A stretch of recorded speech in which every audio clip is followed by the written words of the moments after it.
Hello and welcome to another episode of Success Weekly. I'm your host, James Theris. I've got a very special guest on the other end with me today, Mr. John Bussard, sometimes known in our circles as the $1 Million Man. Well, why don't you tell us a little bit about where that name came from, sir? Oh, I don't know. I think it originated with NATMA many years ago. They did a article on me. I still remember Rob Colasanti. When you have success in your business, there's not a lot of people you can talk to, because it seems like you're bragging. And I remember when I think I had 3 schools at the time, and we had just grossed over $1 million in those 3 schools. So that was, it was in the 1990s. I don't remember what year, but I called Rob and I was talking to him on the phone, and, I wanted to share the news, and he was really happy. So he had the idea. He said, how would you like to be on the cover of MA Professional magazine? And I said, that sounds great. So, a couple months later, the magazine came out and it said the $1 Million Man. And of course, I've never been able to live that down, but that's where it came from. Well, fantastic. So let's give a little bit of a background for those who are watching or listening today. Some of them may not know who you are. And I wanted to, touch on the fact of our connection. I don't know how much of it you're aware of, but your teacher was one of my teacher's teachers, Grandmaster Kiwan Kim. I believe he passed away in 1993. Is that about right? Yes. And my master, Grandmaster Young Pioche, was one of his students and I guess friends and things like that. And so he helped my teacher kind of get established here in the United States. And they're, of course, connected to Master Byung-Jik Ro, who passed away a few years back. So there's a connection there. And I have one of these days, I could dig it up pretty quickly because I'm pretty OCD about my pictures and videos and organizing them and things. I have a video of you refereeing one of my fights when I was a red belt back in 1990 at the Battle of Indianapolis. And awesome. I didn't know who you were at the time, but I believe Grandmaster Kim was in at that time, and you were with him and helping Grandmaster Che out at the competition. And I still didn't know what I was doing, and you gave the point. You stopped for a minute, and you were just about to give it to me, and you gave the other guy point. And I turned around to the camera and I went, what am I going to do? So that's kind of a little interesting history between the two of us. Was that the ice skating rink? That was at the Marat Temple. Okay. Right before the ice skating rink. So I think what happened at the Marat Temple, if folklore serves me correctly, was my master was very shall we say creative on the financial side and trying to cut corners wherever he could. And I believe he started bringing in his own concessions. Mm-hmm. And they didn't like that very well, and that was kind of, I don't know if that was at the Pan Am Plaza or if that was at the ice skating rink, which was that was Pan Am Plaza, and then of course the other was the Marat Temple back in Indiana. So yeah, fun times. So tell us a little bit about your schools. How many do you have right now? I know you're constantly expanding. Well, right now we have 12. We're in sort of a holding pattern right now.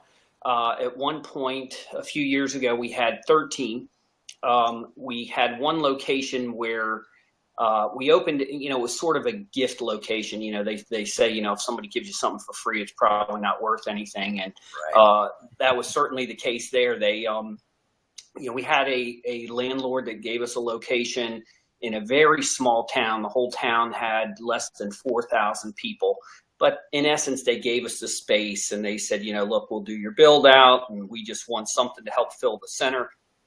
So we signed a lease. We went out there. The school broke even. It made a little bit of money, but when the 5th year came around, we just decided it wasn't worth keeping open. So we closed that school down. And now we're focused on our 12 current locations. And, we're in a position of playing catch up a little bit in terms of technology, in terms of digital integration and what we're trying to do as a school.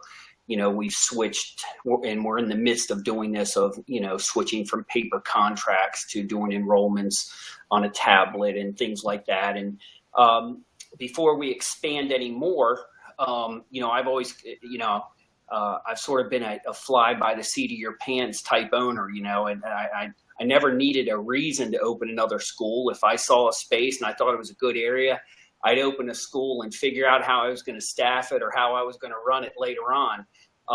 And after a while, that tends to catch up with you a little bit. So, yes. Right now, and this has happened a couple times in our history, when we opened the first school, everything was fine. The second school was fine. When we got to 3 schools, we realized, okay, we really need to stop and figure out some of our systems a little bit better. So we did that, and then we continued to grow. When we got to about 6 locations, and the same thing happened again.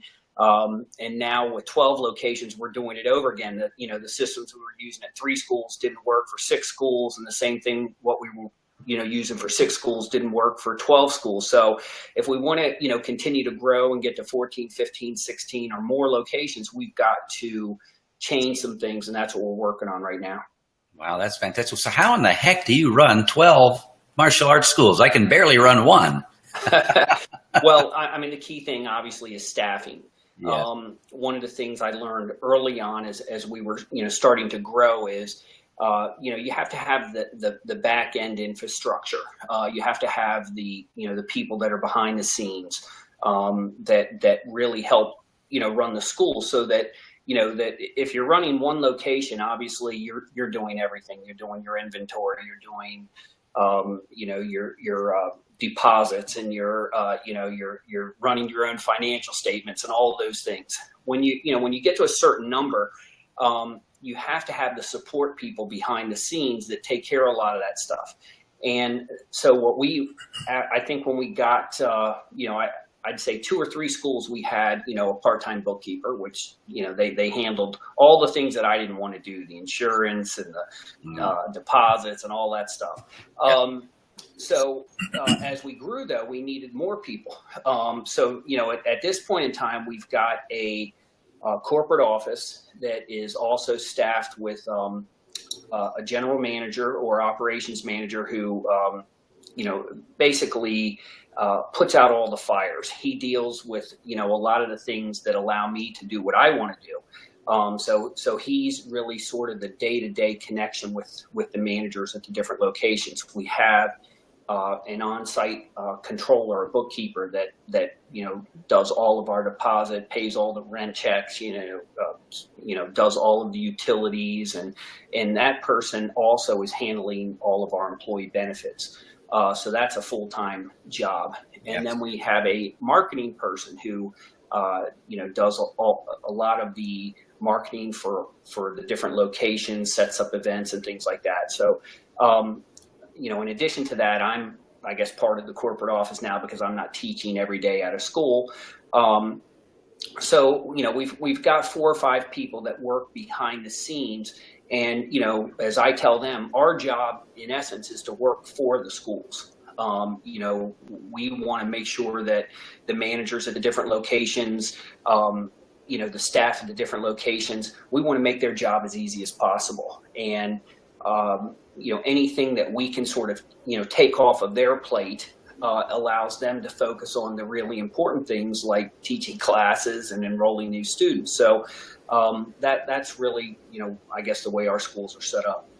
Fantastic. So it seems like it's all about the people you have, and then of course the systems that you put in place to help them do their each of their roles properly. And then you're kind of more like the visionary, and you set the goals for the company and put the right people in the right places and make sure that the training is ongoing. Does that sound about right? Exactly. I mean, I can tell you this, if I was, if I had my head buried in a lot of the day-to-day activities of a single school, I wouldn't be able to go out and search for new locations or search for, sort of what are the latest trends going on, not just in our industry, but in business in general. So, having the freedom to not be at a school and not have to, do some of those things that our managers are doing. And of course, I'm still involved with them in terms of training and that type of thing. But, I'm not at any single school, running, the classes and, teaching the students at that particular location. Every once in a while I get the itch to go back in and do that. But, it's not something that I really try to focus on.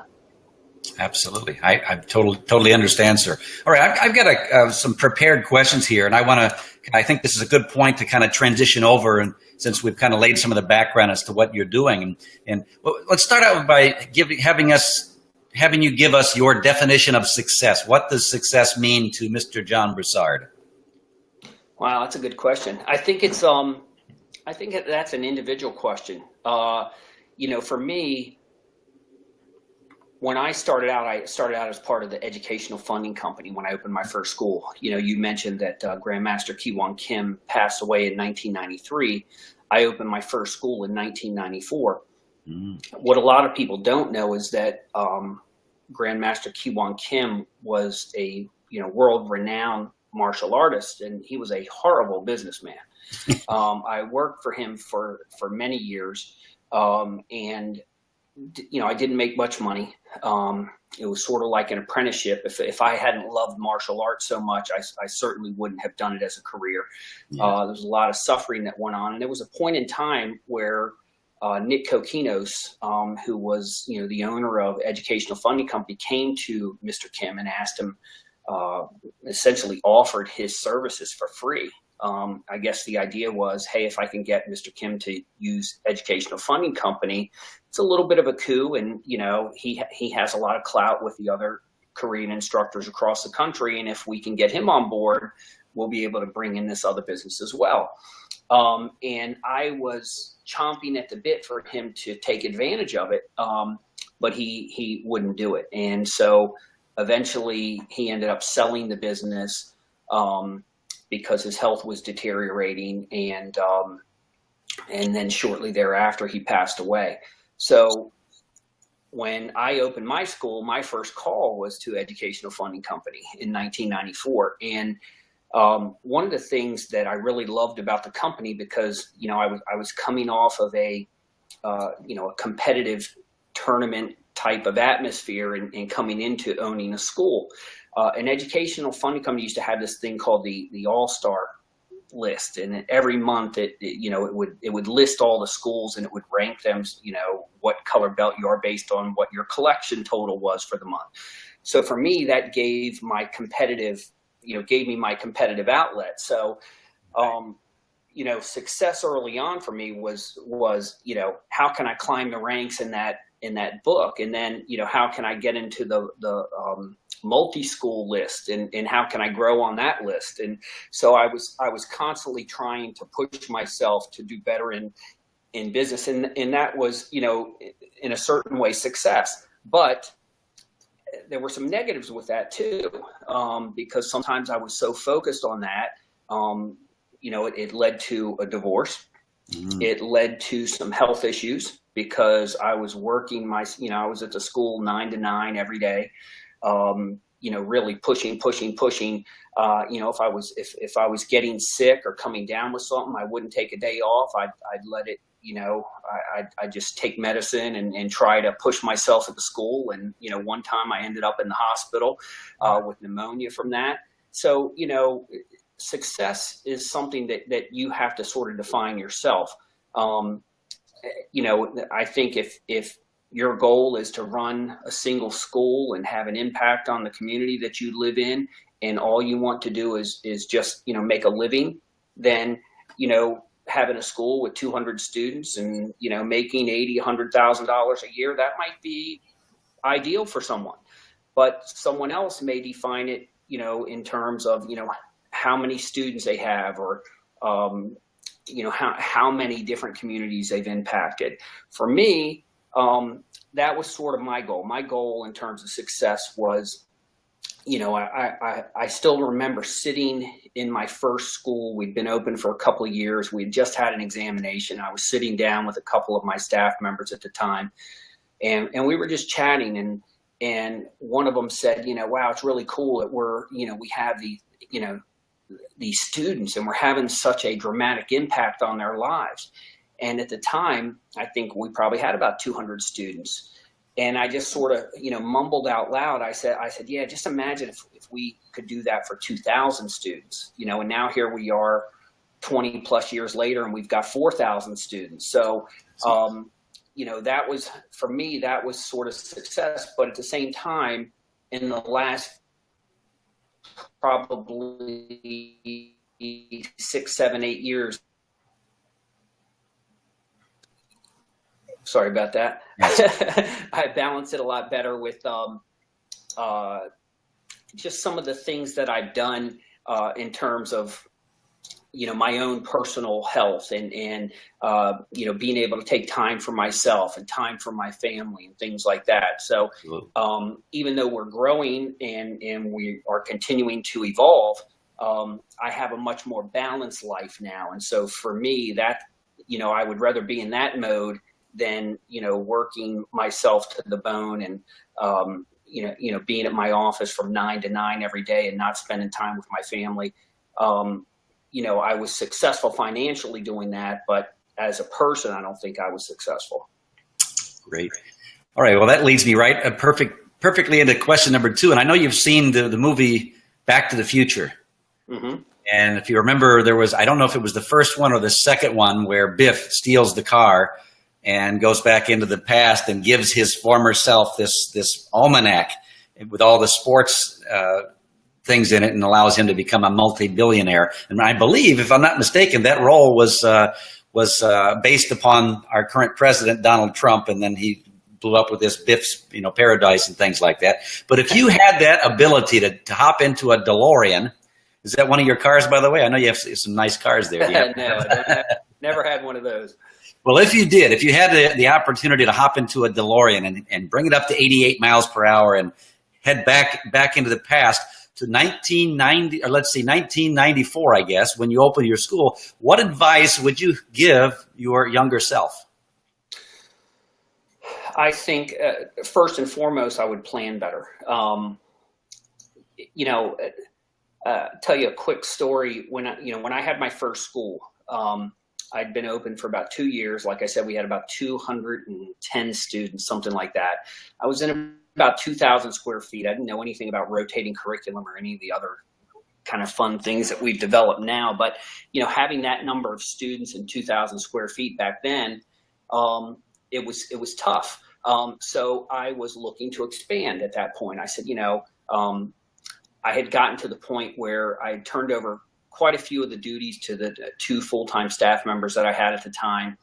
And, I went to my landlord and asked my landlord, he had some additional space next door, and asked him if we could expand. He was using it as his office. So I was kind of asking if he'd consider moving out.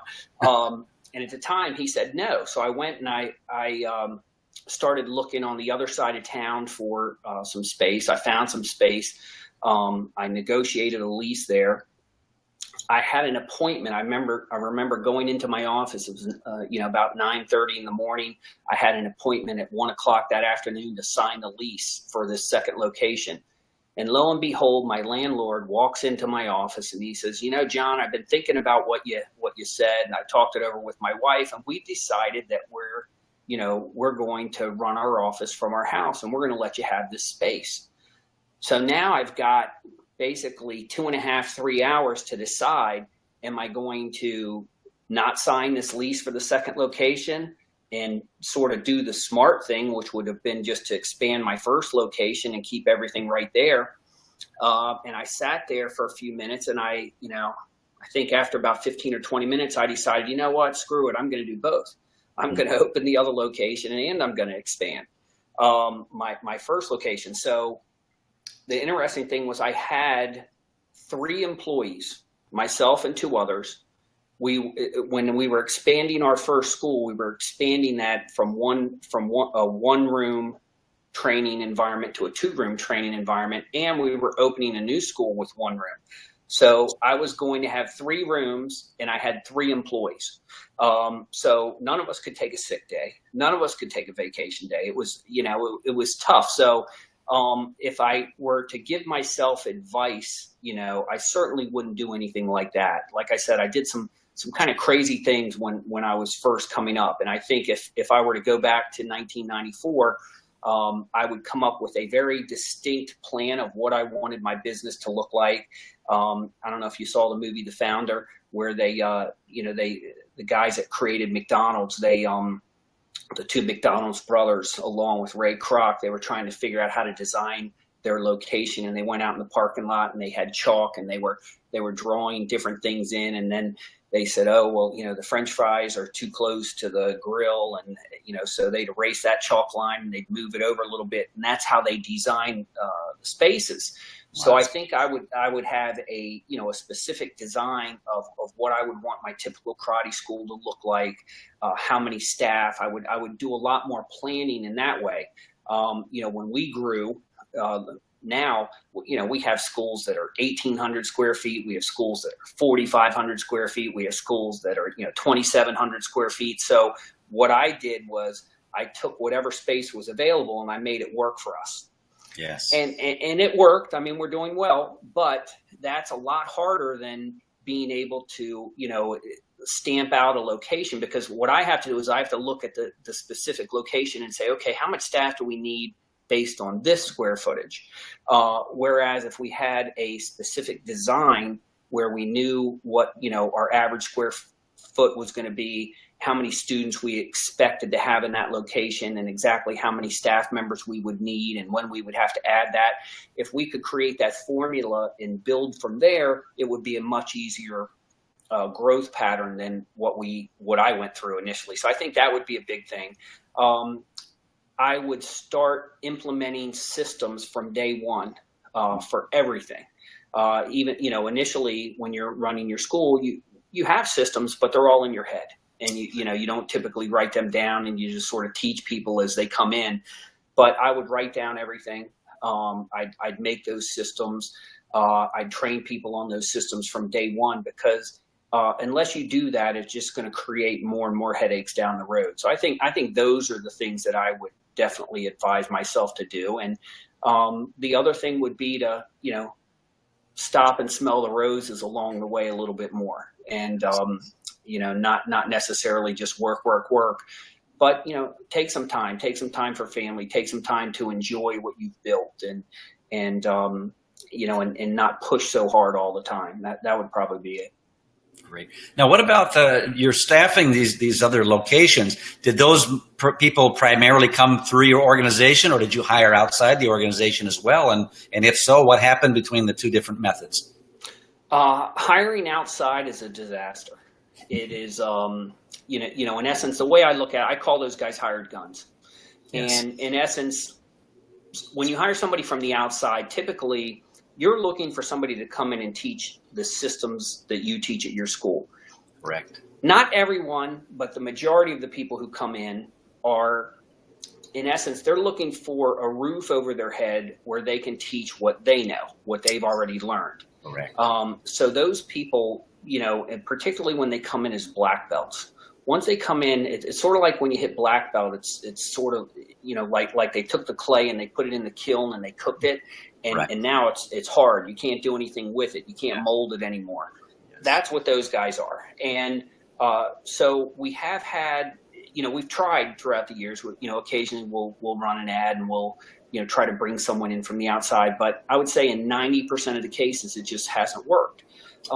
Occasionally we'll find somebody that can kind of check their ego at the door and can and can do things your way and are open to doing it your way.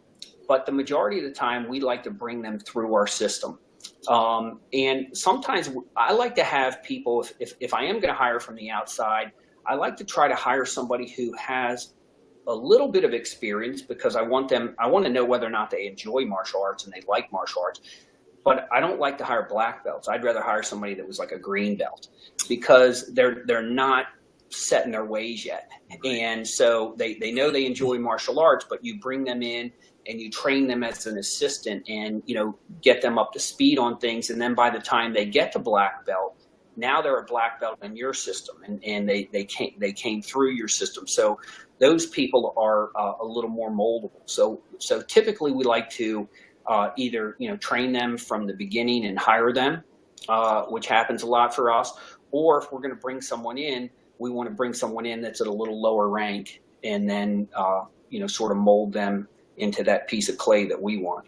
Absolutely. I just have to wonder if other business models have that same issue. It seems like that, like at McDonald's, for instance, or a fast food restaurant of any kind, they can hire just about anybody and train them in their system and not have to worry about that. And I think that's one of the unique things about the martial arts industry, is that we do have, everybody's got a slightly different way of teaching a sidekick, and everybody's got a slightly different way or slightly different opinion of what's important in sparring, for instance, or whether forms are more important than sparring, or weapons are more important, and how to do it. It's just that everybody's got that little bit of difference that you, like you talked about, is once they get to black belt, they're kind of set in their ways. And this, I think maybe it was a martial arts guy that said you can't teach an old dog new tricks. Maybe he was a black belt.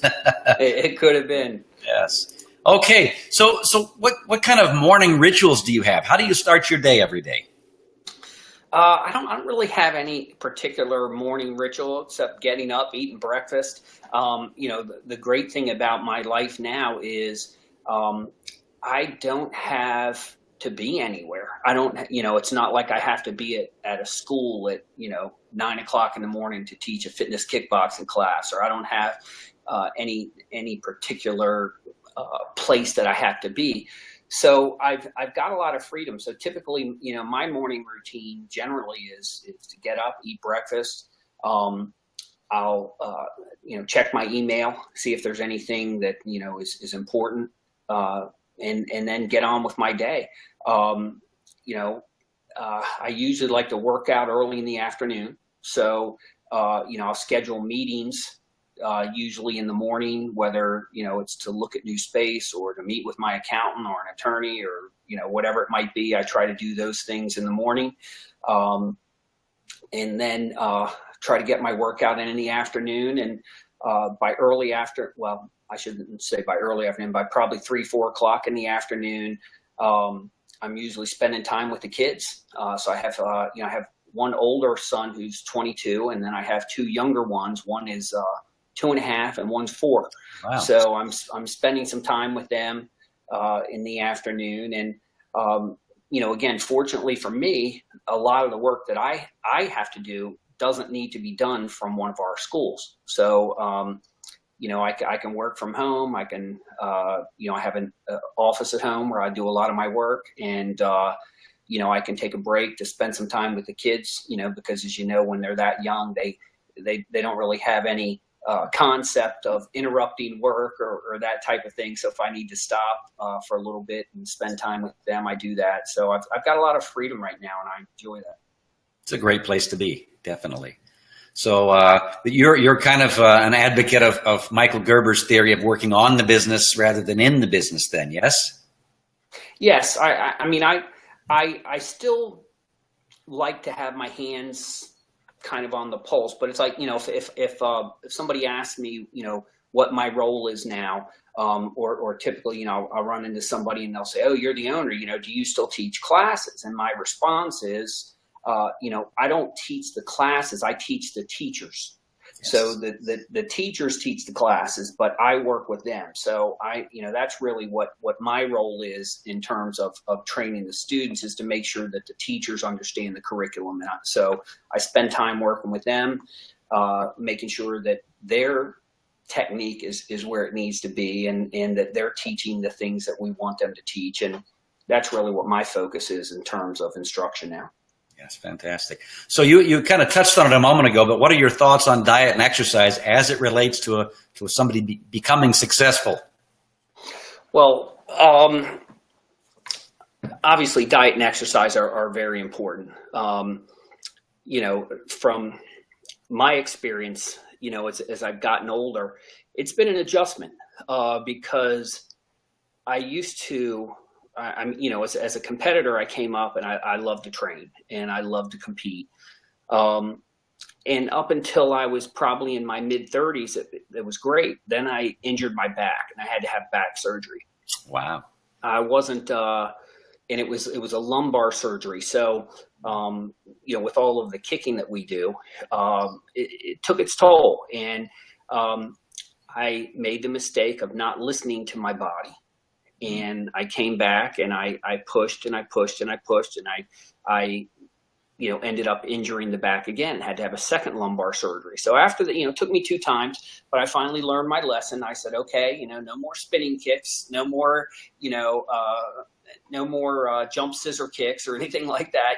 I'm going to stay on the ground now. And, so as I got into my 40s, I had to really adapt. And one of my mentors, Dave Kovar, as you know, great guy. He explained to me, he sort of the rules for the aging martial artist. And he said, health first, fitness second, martial arts third. So really, diet and health, that's number one. Your diet, what you eat is your fuel. But then for me, fitness was really important.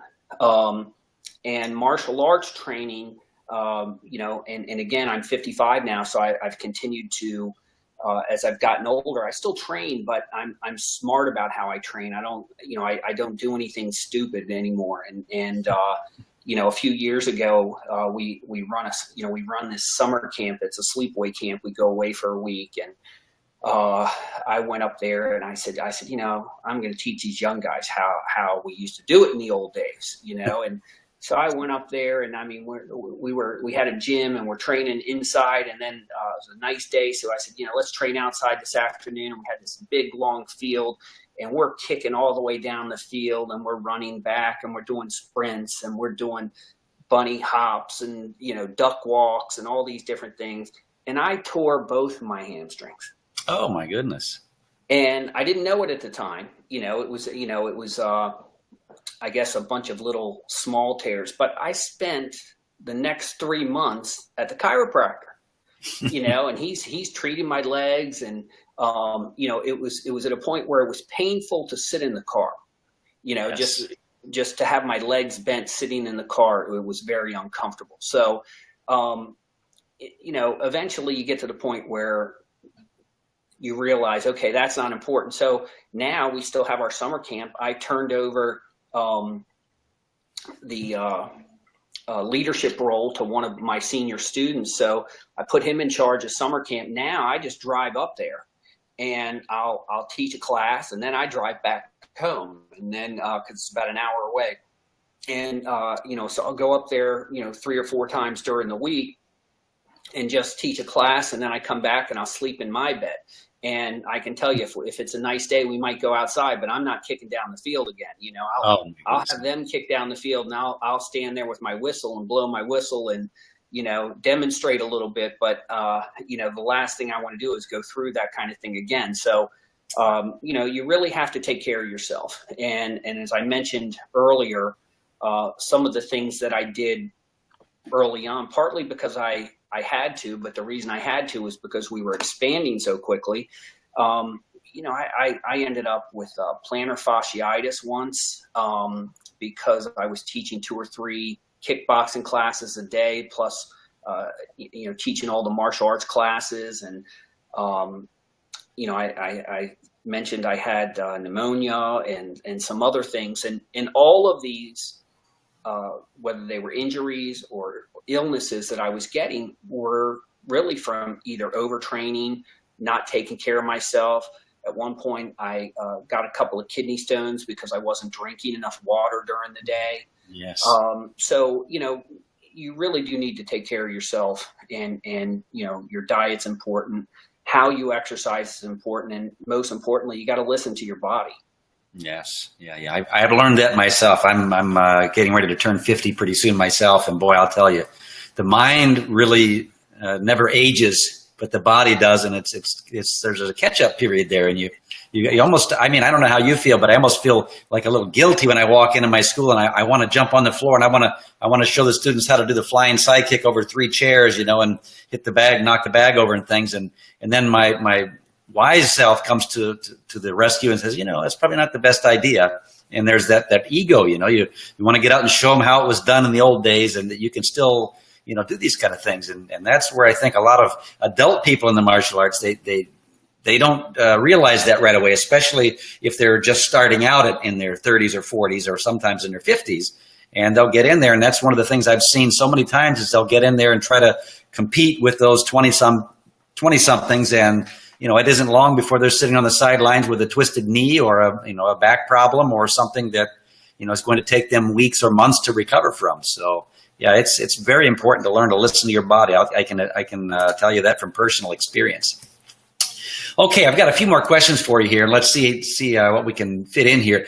If you had to boil down success into 2 to 3 skills or traits that everybody should have if they want to experience more success, or just the successful people that you know, what would those 2 or 3 skills or traits that make them successful be? Wow, that's another good question. I think one of the most important things is to have passion for what you do. And it doesn't matter what it is. If it's martial arts, that's great. If it's music, that's great. If it's following the stock market, whatever it might be. You have to have passion if you want to be successful. And the other thing is you've got to have a really good work ethic. You've got to be able to, and when I say a good work ethic, when you're at work, you have to work. You can't get distracted. You have to understand what your goals are and what you're trying to do. A lot of people misconstrue work ethic with thinking that means you have to get up at 6 in the morning and you have to work until, 10 or 11 o'clock at night. That's not work ethic. That's insanity. You don't have to work that long, but when a good work ethic means that when you are at work and you're trying to, perfect your craft, that you really focus in on it and don't let yourself get distracted. So those 2 things I think are real important. Fantastic. What do you think about reading? How does reading play into a successful person's habits? Continuing education is fantastic. And then, the thing about reading is, and this is something I've learned as I've gotten older. I used to think, and this helped me as an employer as well. I used to think, that how my brain worked was how everybody's brain worked. And I didn't understand why they didn't see things the same way I saw things. And as I've gotten older, I realized that everybody learns differently. Yes. Everybody has a unique ability to pick things up, whether it be, whether they're a visual person. Some people can read and they have really good reading comprehension, and also they retain that information for long periods of time. Other people read and they don't retain the information. So they end up having to read it over and over and over again. But those same people could watch video and maybe can learn from that. Some people are auditory learners. They hear things. For me, one of the simplest things for me ever was learning martial arts, because I was a kinesthetic learner. So I could watch somebody do a technique and maybe say, okay, do it one more time, and I'd watch where their hands were and where their feet were and how they moved, and I could duplicate it. But then I've had people that were PhDs that came into my program, and they said earning their black belt was the hardest thing they'd ever done in their life. Now, for me, school was hard. It was a very difficult process when I was coming up, because I loved training and I hated study. I would much rather go, to the school and train when I was coming, through college. So, as I got older, and again, the old saying, when the student is ready, the teacher appears. So reading is great, but it's only great if that's what you want to learn. And I think that, that's part of your work ethic. If you really are interested in being the best you can be in a specific topic, then you're going to learn as much as you can. And, the great thing about today is, there's so many different, in the old days, all we had was books to read if you wanted to learn. Now, you can look things up, you can Google things, you can watch videos, there's so many different ways to learn. So I think continuing education is important. One of the things I did a couple years ago was I went back to school. As you know, I went to Harvard Business School. Yes. And to me, that was incredible because yes, you had to read the cases, and some of the cases were 30 or 40 pages, and you had to prepare. You had to answer some questions ahead of time, and but once you got to the classroom, it wasn't so much about what you learned in your reading. It was about discussion and listening to all these other viewpoints and the professor sort of leading the discussion. So you'd go into class and, you might think that, that this business owner, did something a certain way and maybe that was wrong. And then by the time the class is over, your position's 180 degrees opposite because of everything that's said in the class. So for me, that was a much better way to learn than just reading the book, because when I read a book, I only get my own personal perspective on it. Whereas when I was in that classroom, if there were 75 people in the class, 40 or 50 people were in the discussion and talking, and you were able to listen to different people's thoughts, and then you kind of, I didn't think about it that way, or I didn't understand it that way. And so there's a lot of different ways that people can learn and improve. Great. Do you have any books you recommend people that are looking to experience more success, things that you've read that made an impact? I mean, I've read all of let me say this. I've read all of the traditional, business books, E-Myth, and, the Michael Gerber's books, and, many of those. I haven't read a lot of the new stuff. The Simon Sinek stuff and some of the, those things. And it's not that I have anything against it, the person, the books, etc. But I sort of found a way that learning works for me. And book form was not necessarily the way I wanted to go. I would rather watch videos and listen to what they say and try to get the feeling of it. Sometimes with books, I don't have that. So I'm not, honestly, I'm not a big reader. I'm more of a watcher than I am a reader. Sure. Yeah, and that's like you said, the visual, auditory, kinesthetic, and things. And so everybody's got their own method of absorbing information these days. And, I can only imagine that back in, let's say, whenever it was, the 1920s or 30s when Think and Grow Rich was written, he might have done that on video if that was available back then. But it was probably, just, I guess, getting a Hollywood camera and things wasn't in the budget. And, putting it down on paper was still the method of doing things. So that's the difference in these days. And it's sometimes, even myself, it's hard for me to grasp that, because I listen to podcasts and I watch videos. I'll watch YouTube sometimes for an hour or two. A lot of times if I'm working out, I'll do an elliptical machine and I'll put on Tony Robbins, one of his live events and things like that, and I'll absorb it that way. Or I'll be listening to, something, one of his or somebody else's previous recordings that I've uploaded digitally versus just reading it out of a book. And if I read the book, then sometimes you get things you didn't get from the other method and vice versa. And, discussing that book with somebody. So part of our leadership team, that's what we'll do, is we'll take a book and we'll dissect it over the course of 12 weeks. And we'll have weekly discussions on that from all the team members, kind of like what you were talking about, using that mastermind principle there and getting everybody's opinion on what they pulled from that. And sometimes it's amazing as how different they read the very same words and what they got out of it. So it's very, very powerful. All right. So next question. How do you personally deal with setbacks and failures? Because we all, as a successful person, they're part of the pie. Well, I think for me, it's just my attitude that, you get knocked down, you get up, you dust yourself off, and you go right back at it. And, you're going to have failures. You're going to have setbacks. That's part of life. You know, and it's not how many times you get knocked down, it's how often you get back up. And, you know, you can't cry about it. You know, you just have to deal with it. And, you know, the one thing that I would say is, you know, to borrow, you know, a phrase, what doesn't kill you makes you stronger, right?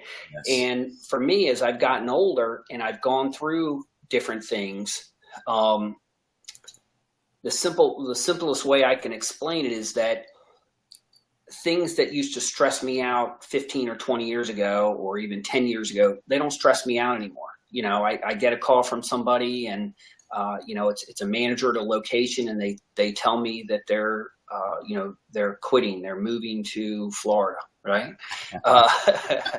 Coincidence there. Yeah, coincidence, right? So you know, they're moving away. Okay, you know, we'll figure it out. Not the first time I've had somebody leave. It's not the first time I've had somebody quit. Not the first time I've had to fire somebody. No big deal. We'll make it work. And, you know, I understand that there are going to be, you know, some challenges at that school in the near future, and we'll deal with those and we'll move on. And, you know, years ago when that kind of thing would happen, it would really stress me out, and I'd get worried about it. But as you go through and you get, you know, these bad things happen to you, you almost have to not look at them as bad things or low points as much as learning points, because you can learn from them. And then when the bad thing happens next, or the, you know, the sad thing happens next, and it will, you're better prepared to deal with it because you now have experience in that area. So for me, it's, you know, okay, it happened. Let's move on. Let's you know, take steps to correct it. Try to, you know, if we can fix it, let's try to fix it. You know, or let's, you know, worst case scenario, let's learn from it and make sure it doesn't happen again. So that's been my philosophy all along. But as I've gotten older, I've gotten better at it. Yeah, there's I forget where I heard it from or read it or somebody said it, but it was basically that success boils down to how much crap you can take, you know. And a lot of people they get to the setbacks, and you've probably seen it much more than I have with 4,000 students under your watch, that you'll see certain students that will react to, let's say, not being allowed to take their rank test because they didn't have the skills or they didn't meet the requirements or whatever, and they will allow that to totally destroy them. Where others will say, you know, hey, you know, I made a mistake, or I didn't train hard enough, or, you know, I got injured and there's nothing we can do about that. I'm just going to reset my goal and get back on this path again. And they're the ones that seem to have the most success in the martial arts. Is that how you've seen things?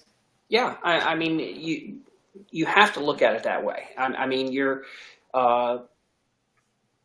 You know, when you're running a school, things are always going to happen. You know, you change the schedule. And, you know, because your school's growing. Right. And you're going to have, you know, 15% of the people are going to come up and give you a hug and say, thank you so much. This is the best thing ever, you know, that you change the schedule, it works. And there's 15% of the people are going to come in and yell at you and tell you that it's, you know, it's the worst possible schedule change you could have made, and it interfered with some other activities or what have you. Right. And, you know, the other 70% of the people aren't going to care one way or the other. They're just going to deal with it. But, you know, you have to know going into it that when you change the schedule, you're going to get 15% of those people that are going to complain about it. Even, you know, even if it's because the schools, even if you opened up more classes, whatever you did, there's always going to be somebody that didn't like it, didn't approve of it. And that goes with most things that you do, because people in general don't like change. So, you know, but again, like I said, as I've gotten older, I've kind of learned what to expect and know that it's going to happen. And because I know it's going to happen, it's a little easier to deal with.